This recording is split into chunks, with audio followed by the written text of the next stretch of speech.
వినాయకరావు చెప్పండి, జనసేనని కాపు నాయకులు వీడి బయటకు వచ్చేస్తున్న పరిస్థితి. అసలు జనసేన అనే దాన్ని రాజకీయ పార్టీ కిందే కన్సిడర్ చేయాల్సిన అవసరం లేదనే కామెంట్స్ కూడా వినిపిస్తున్నాయి. మరోవైపు వర్మ కూడా కొన్ని కీలక కామెంట్స్ చేశారు. బతిమలాడుకుంటే మేము ఇక్కడ టికెట్ ఇచ్చామని కూడా ఆయన మాట్లాడుతున్నారు.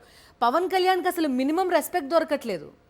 మనం చూస్తే కనుక ఏ ముహూర్తాన పిఠాపురంలో బరిలోకి దిగుతున్నారని పవన్ కళ్యాణ్ ప్రకటించారో అప్పటి నుంచి కూడా ఆయనకు అక్కడ ఎదురుగాలు వీస్తుంది. రోజుకో రకమైన ప్రకటనతోటి తెలుగుదేశం పార్టీ మాజీ ఎమ్మెల్యే వర్మ చేస్తున్న ప్రకటనలుగా ఒకవైపు, మరోవైపున ఒక్కొక్కరుగా కూడా కాపు నేతలందరూ కూడా పార్టీని వీడుతున్న వైనం. మొత్తంగా చూస్తే కనుక గోదావరి జిల్లాల్లోనే జనసేనకు పెద్ద ఎదురు దెబ్బ తగులుతుందని చెప్పుకోవచ్చు. ఒకవైపున ఇప్పటికే పాలకొల్లుకు చెందిన సీనియర్ నేత చేకొండి సూర్యప్రకాష్ పార్టీని వీడారు. మరోవైపున 170 స్థానాల్లో కనుక పవన్ కళ్యాణ్ పోటీ చేస్తే మద్దతు ఇద్దామని భావించిన ముద్రగడ పద్మనాభం పూర్తి స్థాయిలో పవన్ కళ్యాణ్ వైఖరికి విసిగెత్తిపోయి ఆయన కూడా వైఎస్ఆర్సీపీలో చేరారు.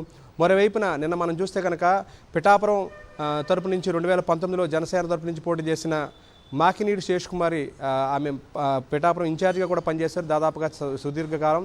ఆమె కూడా పార్టీని వీడడం జరిగింది. పవన్ కళ్యాణ్ ఒక సిద్ధాంతం లేదు, పవనిజం అంటూ లేదు, ఏ సిద్ధాంతం లేకుండా పార్టీని నడుపుతున్నారు. పిఠాపురంలో ప్రజల యొక్క మనోభావాలను ఏమాత్రం కూడా గౌరవించట్లేదంటూ కూడా ఆమె ధ్వజమెత్తారు. ఈ నేపథ్యంలోనే వంగాగీతో కలిసి గతంలో పోటీ చేశారు ఆవిడ.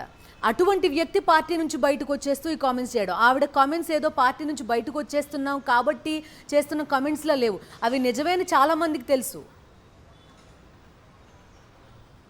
నిజంగా చాలా కీలకమైన కామెంట్స్గానే భావించాల్సి ఉంటుంది. ఎందుకంటే సుదీర్ఘకాలం పాటు జనసేన పార్టీని అంటిపెట్టుకుని దాదాపుగా దశాబ్ద కాలం పాటు ఆమె పనిచేయడం జరిగింది. 2019 ఎన్నికల సమయంలో జనసేన తరపున పోటీ చేసి దాదాపుగా 28,000 ఓట్లు కూడా పిఠాపురంలో తెచ్చుకోవడం జరిగింది. ఈ నేపథ్యంలోనే ఇక్కడ పవన్కి ఎటువంటి సిద్ధాంతాలు లేవో, జనసేనకు సిద్ధాంతాలు లేవంటూ ఆమె చేసిన వ్యాఖ్యలు చూస్తే కనుక ఏ విధంగా పార్టీ దీనమైన స్థితిలో ఉందనేది అర్థం చేసుకోవచ్చు. మరోవైపున ఈ విధంగా కాపు కీలక నేతలందరూ కూడా ఒక్కొక్కరుగా పార్టీ వీడుతుంటే వర్మ చేస్తున్న వ్యాఖ్యలు కూడా ఒకవైపున జనసేనలో కానీ తెలుగుదేశం పార్టీలో కానీ తీవ్ర కలకలం రేపుతున్నాయని చెప్పుకోవచ్చు. నిన్న కూడా వర్మ కార్యకర్తలతో మాట్లాడుతున్న సందర్భంలో బతిమాలుకుంటేనే పవన్ కళ్యాణ్కి పిఠాపురం సీటు చంద్రబాబు నాయుడు ఇచ్చారు, ఇక్కడ పవన్ కళ్యాణ్ గెలిస్తే కనుక చంద్రబాబు నాయుడు మాట వినాల్సిందే అంటూ కూడా ఆయన చేసిన వ్యాఖ్యలు కావచ్చు.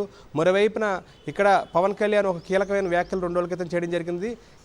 తను అమిత్ షా కానీ అదేవిధంగా ప్రధానమంత్రి మోదీ కానీ తనకు ఆదేశిస్తే ఎంపీ బరిలోకి దిగాల్సి వస్తుందంటూ కూడా ఆయన చేసిన ఆసక్తికరమైన వ్యాఖ్యలను సైతం ఇక్కడ ఉదాహరిస్తూ, ఒకవేళ పవన్ కళ్యాణ్ కనుక పిఠాపురం బరిలో కాకుండా కాకినాడ ఎంపీగా బరిలోకి దిగితే కనుక పిఠాపురం నుంచే తాను బరిలోకి తెలుగుదేశం పార్టీ నుంచి తిరుగుతానంటూ కూడా వర్మ చేసిన వ్యాఖ్యలు ఒక బాంబులాగా ఉన్నాయని చెప్పుకోవచ్చు. ఈ విధంగా ఒక విధంగా వర్మ చేస్తున్న వ్యాఖ్యలు గందరగోళాన్ని నెట్టుతున్నాయి. మరోవైపున సహాయ నిరాకరణ కార్యకర్తలను చూస్తుంది, మరోవైపున కీలకమైన కాపు నేతలందరూ కూడా వీడుతున్నారు. ఈ నేపథ్యంలోనే ఈ ఎంపీ సాకుగా చూపి అసెంబ్లీలో పోటీ చేయకుండా పిఠాపురం బరి నుంచి తప్పుకుంటారనే ఒక అనుమానాలు కూడా వ్యక్తమవుతున్నాయి. ఒక్కొక్కరుగా కాపు నేతలందరూ కూడా సహాయ నిరాకరణ చేయడం, పార్టీని వీడుతుండడం, పవన్ కళ్యాణ్ వైఖరి నచ్చక అదేవిధంగా జనసేనలో ఇమ్మడలేక వారంతా కూడా దూరం అవ్వాల్సిన పరిస్థితి ఏర్పడుతుంది. మరోవైపున పిఠాపురంలో మిత్రపక్షమైన తెలుగుదేశం పార్టీ నుంచి పూర్తి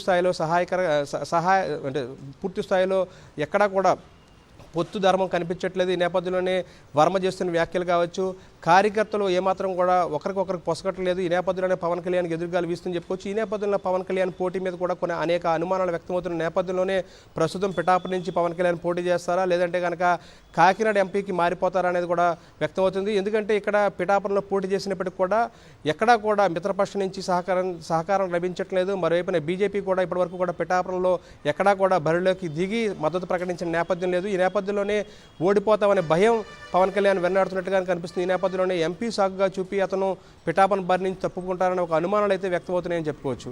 ఓకే వినాయక్, థ్యాంక్ యూ. ఇక